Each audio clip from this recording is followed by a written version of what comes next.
Good morning, LA Press Corps. My name is Henry Wallace. I am going to be your press liaison. In a few minutes from now, we're going to be bringing down the original members of Black Sabbath to take your questions and go be here for photos. We have Ozzy Osbourne, Tony Iommi, Geezer Butler, and Bill Ward waiting right over there. But before we bring them down, it'd be great to acknowledge not only on this day, 41 years ago, 70, Black Sabbath played on this stage, and they shared this stage with the Doors and Led Zeppelin and many other bands played in this room. It's another day of great importance. It's also Veterans Day, so we give great respect to that as well. But at this moment, right now, let's talk about Black Sabbath for just a second here.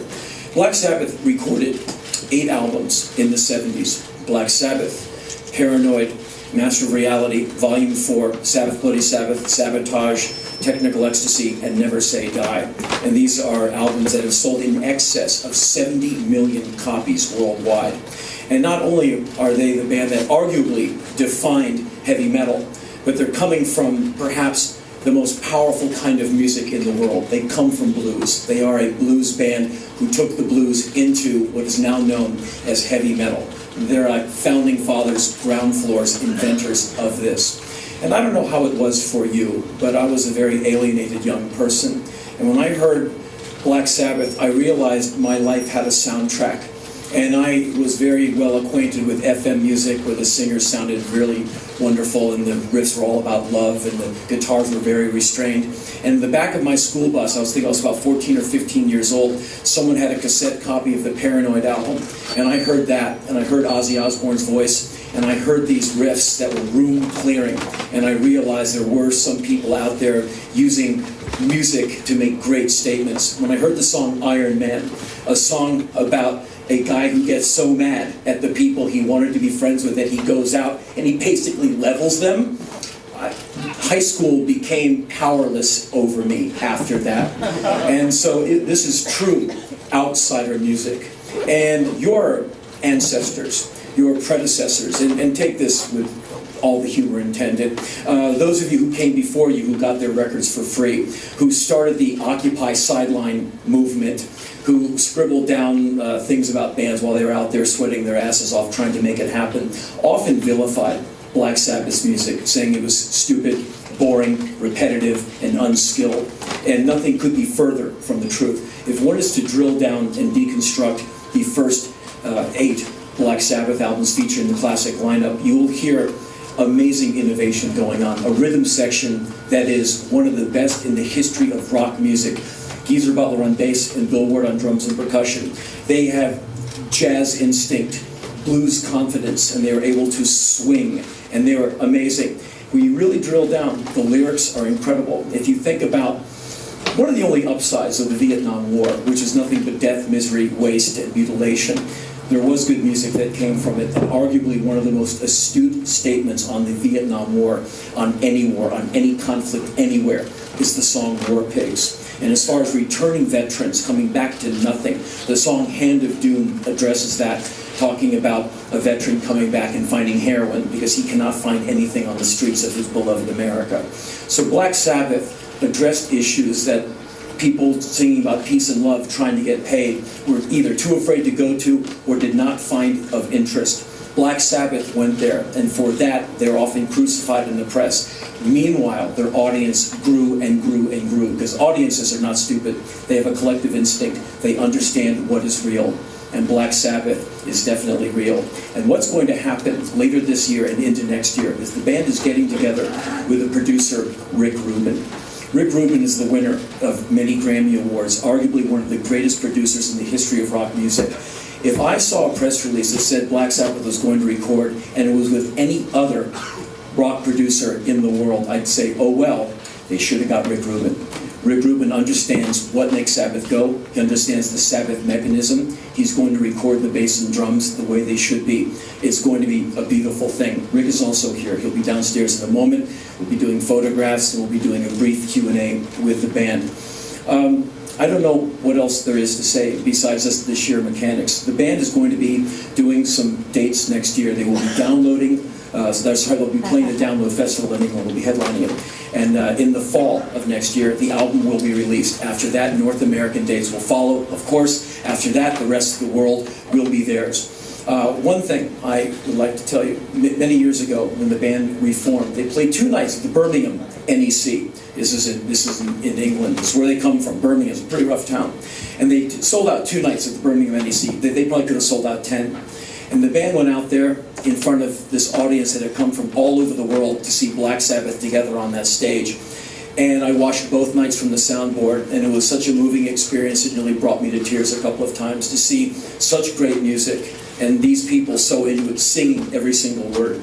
And 41 years later, after the band stood on this stage and played some of their early material, we are still talking about Black Sabbath. The music is as relevant then as it is now.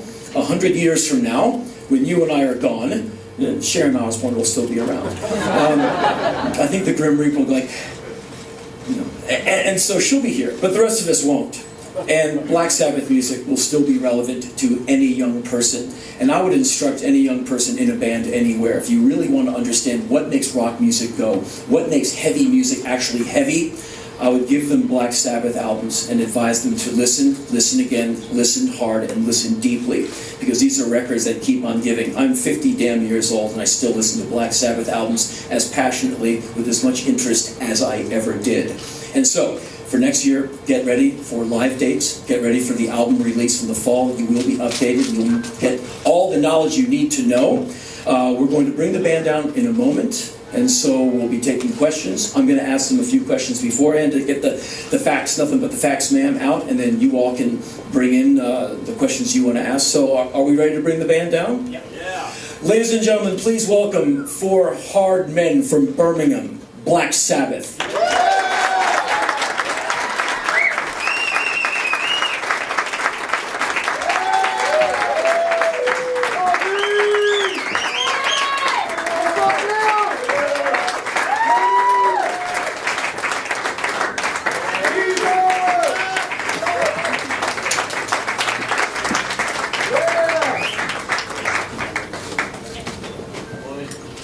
Morning. Thank you, Henry. You're very welcome, sir. Thanks for that, Henry. You're very, very welcome. Yeah, very good. Thank you. We're off now. So, fellas, I think it's a fair question. Why are you getting together to make an album and to play? Well, I'm sorry. We'll bring in Rick. Oh, I thought Rick was like, hey, there he is. Ladies and gentlemen, Mr. Rick Rubin. Now we can start? Excellent. Henry, can I say something before we actually do Yes, sir, begin? of course. Hi everybody, my name's Bill Ward. This is a very special day obviously because it's the 11/11/11, which is actually Remembrance Day, Armistice Day and Veterans Day in the United States, and this is going out around the world. So just on behalf of the band, we'd like to recognise and acknowledge all those that have fallen in wars past and present, and for all those that have been injured, either emotionally or are suffering from the wounds that they come back with. So we just want to honour that. Each band member is wearing the poppies from Flanders Fields and Verdun in France, which we originally came from in the First World War, ending on 1918, 11/11/11. Thanks.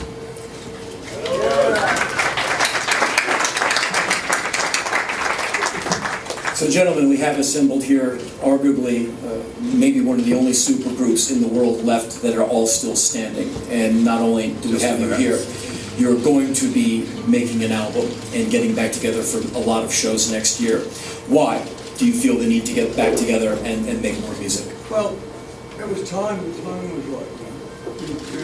For a long time, people were asking me, will there be a reunion Maybe it's just time, you know. I think it's now or never now for us, you know, and we're getting on great, everything's really good, and we've got some great music to play. Was it any one of you who spearheaded the idea of getting back together, or what was it the four of you coming back? Was any one of you had the bright idea and contacted the others? I mean, it just kind of happened on its own, really. I mean, since the split way back when, you know, all the time on the road, we're going to do it. And as time goes by, it gets harder and harder, because if you don't do an album when you're going to do it, you miss that kind of thing, you know. That the bow, let's say. It was just time and trying. I mean, we couldn't have done any other. We tried when we did the reunion before, but this time, for some magical reason, we've written about 7 or 8 songs of it, and they're really good. I'm not just saying that. I'm like, wow, you know. I mean, you know, we've always been in contact anyway over that period, so it's like, you know, it's not we haven't spoken for all these years, it's been a constant thing. So it's great that we can all actually be in the room and start playing together now. Because in 1997, when you all reformed it, and you went out and you did a lot of shows for a few years, but no album came out of it. And I think for a lot of people, that was the great hope, that not only would there be this tour, but there'd be new Black Sabbath music. And there was 2 songs released, but not the full album. Whose idea was it to bring in Rick Rubin? Because, as I said before, there's no one better to be with you guys than Rick. It was Rick, he kept phoning us up every 5 minutes. It couldn't stop. It was the obvious choice, because I've known Rick for many years, and I got into his house, and we playing Black Sabbath, and the Beatles and whatever. It was always saying, do you think you'll ever get back together? And he wanted to do it a long time ago, about 30 years, he's been on there. We meet up every now and again, and he said, any chance, you know, and you know, it's going to work, I think. I hope so. Better. Geezer, I'm going to make you speak, if it's the last thing I do. Are you looking forward to getting into this endeavor with your other 3 constituents? I'm looking forward to getting out of there. I mean, Tony's come up with like absolutely incredible music. It's just great to be part of that. It really is back to the old Sabbath style and sound. And we tried to do that before and it just didn't seem to work. It wasn't up to our standards. But this time, I mean, the stuff that Tony's been playing, it's just absolutely brilliant. It's great to be a part of it. So we're all excited again. And we know that this time it's going to happen. Rick, a question for you. In preparation to bring the band in with these songs, do you have any environment set up for them, any strategy you're going to employ? You know, any thought that you could tell us about what you're going to do with these guys? Yeah, it's just creating an environment where they're as comfortable as they are in the rehearsals that we go to, where it feels natural and easy, and it's a no pressure situation. And when I've stood in the room with them when they played, it sounds remarkably like Black Sabbath, and as long as it sounds like that, I think we're on the right track. And do you have any specific date on when you're planning on bringing the band in? Has work begun? Yeah, we've been working on developing the material, and we're probably halfway into the writing process. So hopefully early next year we'll record. And how involved have you been in the writing process? Are you going to rehearsals with them? Are you working with them? How close? I come to some rehearsals. They play me songs. They tell me what I think. And it's a normal process. Right. But it's inspiring hearing what's coming out. Right. Are you gentlemen looking forward to going out into the world next year and into 2013 with potentially new music and a brand new tour, and the 4 of you together? Because you've been touring without each other for a while, but now back together. What do you think about that? Excitement? Anticipation? Yeah, something to look forward to. Yeah, very much so. You know, when we all play together, it's like a real magical thing. Nobody plays like this band. When we do our individual stuff, it's never, you know. So there's one thing about Black Sabbath which should not be understated. If Black Sabbath is missing any one of the members, it's no longer Black Sabbath. And it's one of those wonderful bands where it really is a combination of the parts. And it's not the Ozzy Osbourne show. It's not just some big riff with a singer. It really is 4 component parts. And that's just one of the great beauties of that band. And when you see it live, that's what you really walk away with. Like, that's a damn band playing. The 4 really making a a sound that is, well, unimpeachably brilliant. And so I'm so glad that thousands, well, maybe a better part of 1 million people will be able to see you guys do that. If it's okay with you guys, I'd like to briefly open it up to people out in the audience. Yeah. If anyone wants to get up to the mic, there's your mic, sir. Hey guys, Joe Daly from Metal Hammer UK. Oh, yeah, hello. Congratulations. One question, Tony, what are your hopes for this reunion? What's the hopes of the reunion? It's just great to be back together and be able to play and write some great music, you know, and be with the guys that I've known all my life. It's a real special thing, you know, we've known each other so long, and it's like a family, and it'd be great to actually, you know, now we're actually working together and be in a room, you know. It's great fun, and we're really enjoying it. Chris Epting from AOL Noise Crew. My question would be, when you think back, if you remember what it was like to play here when you did 40-some odd years ago, opening for Alice Cooper, any specific memories from that night? Yeah, we didn't open for Alice Cooper. Oh, you didn't? The press is wrong about that. I think it is. Yeah, we don't remember Alice Cooper. But, it was a great time. You know, we played the Forum about 48 hours before that, and so you know, for us it was just like the continuation of the party. So we showed up in top hat and tails, and we're all extremely silly, but we rocked the place, and it was great. It felt nice because we played a lot of small theatres and small clubs. You know, obviously during our second apprenticeship or first apprenticeship, or whatever you want to call it, but you know, so coming back into a club, especially after doing the Forum and some of the other gigs that we played in Europe, it was a nice touch. It was really good, and everybody was just happy. We were good to go, you know. So, yeah, And we rented these white suits, top hats and tails, and when we took them back, they wouldn't have bills back. Yes, they would. No, it was absolutely filthy. Actually, I sweated. It was so hot in the place, and I played pretty hard, so I was sweating profusely. So I was down to my underpants, Which is not a nice sight, I might tell you. right. And ask him, he'll tell you. And they wouldn't take my suit back. As a matter of fact, I've got it now, and I'm thinking about giving it to the Hall of something. All of excrement. The Hall of Excrement. Yes. Hey, gentlemen, can I ask you a question? How long have you four guys known each other?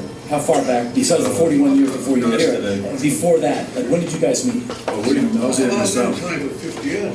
Yeah. So you two were in the band We were together. at school, That's not. at school together. And so what year would that be? We were about 18, 30? It was about 11 years old, so a long time ago. And then Tony and I played in the band. We were 16 at the time. 17, yeah. That's when we started playing together, and then we met Terry, and we saw ours. It's a pretty unique relationship the four of you have over so many decades. What's it like when you're all in the same room and to see these faces that you've seen maybe arguably almost as long as you've seen the faces of your parents, you know? It's hilarious most of the time. It is. It's a real special thing. We have a good laugh and good time. You know, it's we all relax with each other. We've known each other that long. It's like playing on an old club. You know, it's fantastic. DJ Will with KNEC Radio and That Metal Show. Gentlemen, I want to thank you all for being here tonight from fans around the world. I had a question regarding the set list for the tour. Outside of new material for the new album, what can we expect this time around? Any chance of any deeper cuts? We haven't actually got that far yet, but I'm sure we'll be playing new stuff and some different stuff. If that's the answer to that, is what you're expecting us to think we're playing the same set as last time. It won't be. Yeah, for the tour, do you think you'll be playing more outdoor amphitheaters, or do you prefer more indoor kind of arena rock? Any preference for facilities you guys want to play? There's not really any difference once you get up on stage. It's apart from when you're outdoor, it blows all your hair up everywhere. And it shows up all your bald spots. But apart from that, I suppose you know it's better. I think if the band showing up and the audience is there, I don't know if it makes that much difference, I mean, for me, from a personal point of view. Sometimes when we're outdoors, if it's a windy night, the sound actually shifts across the stage, so that can be a little worrisome sometimes. You know, other than that, you know, we just show up and we play. We always play 120%. All right, Frank the Tank here, 420 Studios. Bill, just want to tell you thanks a lot for Rock 50 Radio, Cerritos College. You're welcome. I'm Thank you. there, haven't been there in a while, but you're awesome. Any chance you guys screw the lawyers and maybe have one of your brothers guest appear? And also, are you gonna sing on the new album? Oh, I wouldn't think so. Come on, man. That'd be great if you guys just had us another song. No, It's your band. I appreciate what you're saying. No, I want to focus with my drums, and that's my number one priority. You know, I want to be, you know, it's always the learning process that I feel like we're in. You know, and I'm certainly in as a drummer, so I just want to focus on being the best drummer I can be right now. You know, yeah, but I appreciate the salutations. Guys, Stu Guerrero, KLOS FM. And here's my question. It's been said that anger and gloom can inspire the best rock and roll. Do you think that's true, and do you think that the current state of world affairs might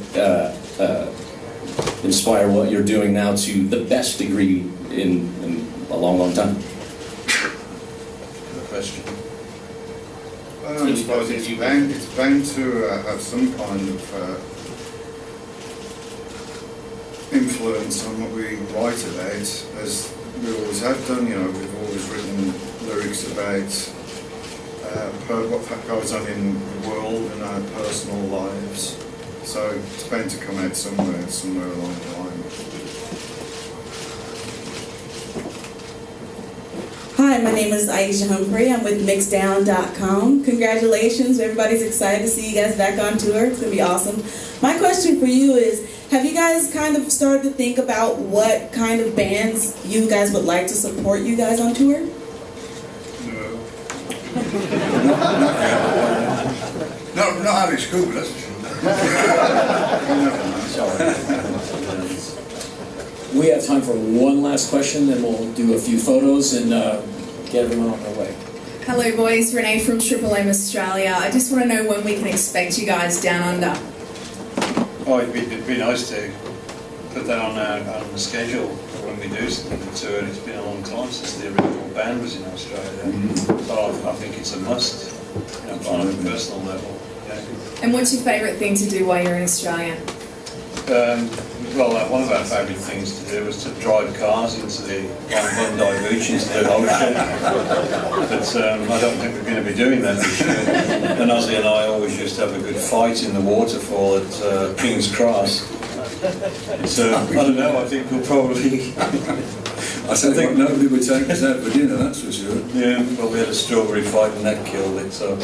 That we'll probably have a good time and we want to rock and roll, you know, play some good stuff, some strong music to the Australian bands down there. A big hi to them as well. Excellent, we can't wait to have you guys there. I'll take you out to dinner. Oh, there you go. Oh, that's true. Gentlemen, you have millions of fans all over the world. Anywhere there's electricity, there's Black Sabbath fans. And we're all so happy that you're back together. You're doing all of us a great service. Everyone here, like myself, we're all huge Black Sabbath fans. And so thank you for getting back together. Thank you for getting back together with Rick. Ladies and gentlemen, Black Sabbath.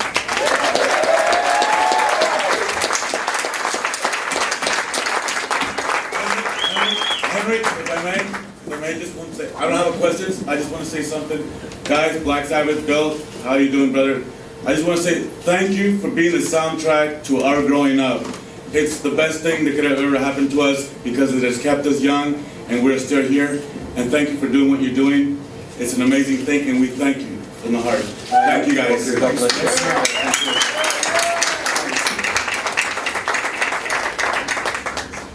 Right now we're going to bring out Monty Lippman, the CEO of Universal Republic, to take some photos with the band and Rick.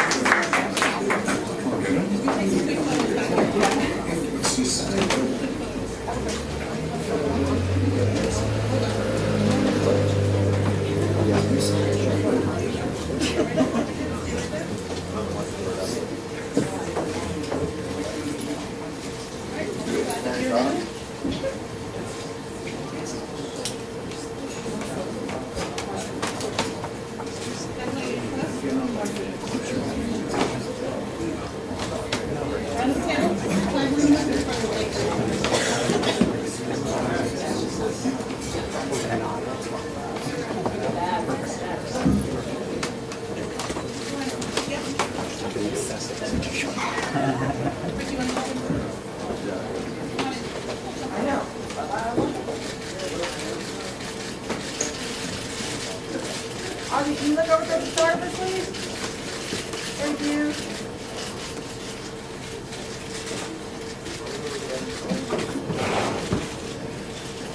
Tony, Rick, can you look over here, please? Thank you.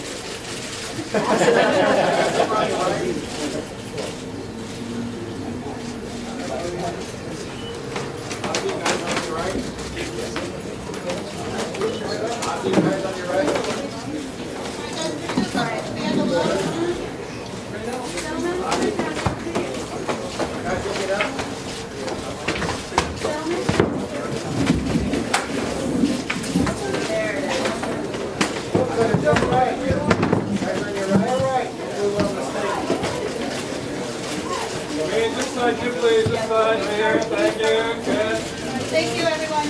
I'll be donating.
Thank you. We'll be in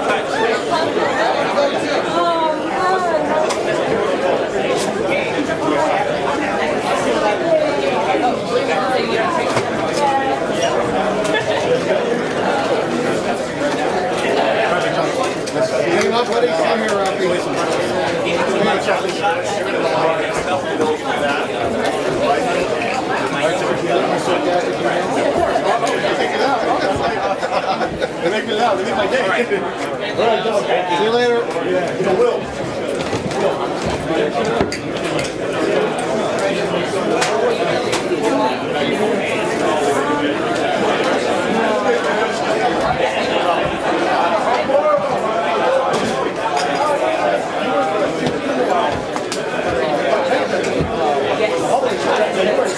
Oh, did you see me? No, you were cut. I was cut.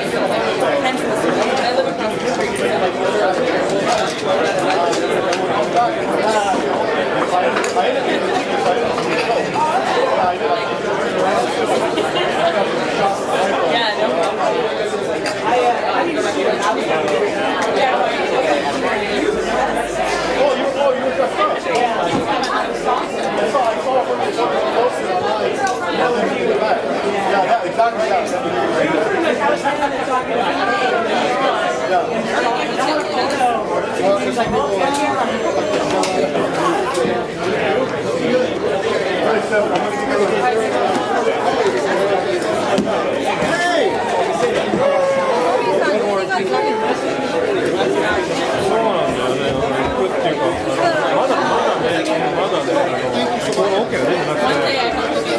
取材ができないと俺ができない。見通せる。ノビは来ない。取材ができるとノビと一緒に俺も行くけど、ノビのあれが出るわけだ。